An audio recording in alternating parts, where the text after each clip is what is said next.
أعوذ بالله من الشيطان الرجيم.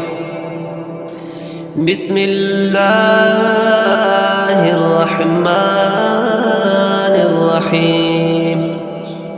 إن في خلق السماوات والأرض واختلاف الليل والنهار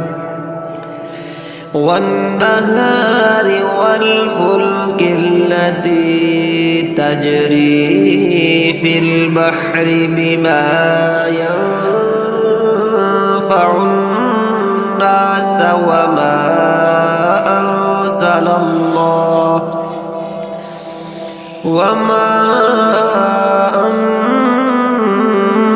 الله من السماء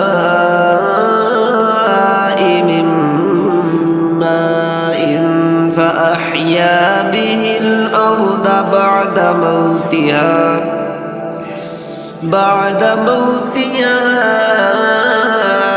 وبث فيها من كل دابة وتصريف الرياح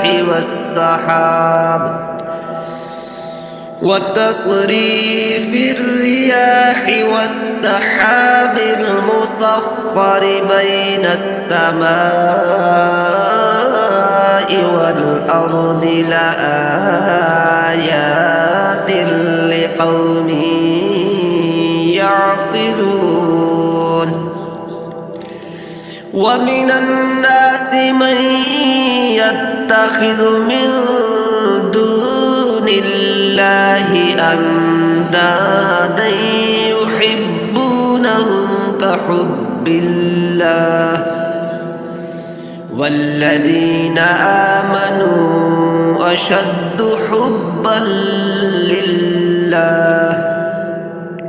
ولو يرى الذين ظلموا إذ يرون العذاب أن القوة لله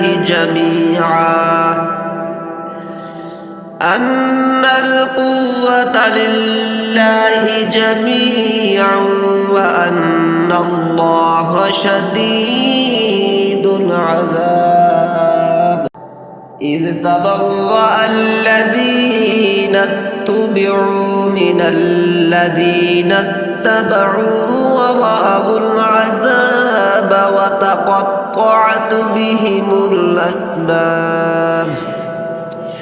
وقال الذين اتبعوا لو أن لنا كرة فنتبرأ منهم كما تبرأوا منا كذلك يريهم الله أعمالهم حسرات عليهم وما هم بخارجين من النار.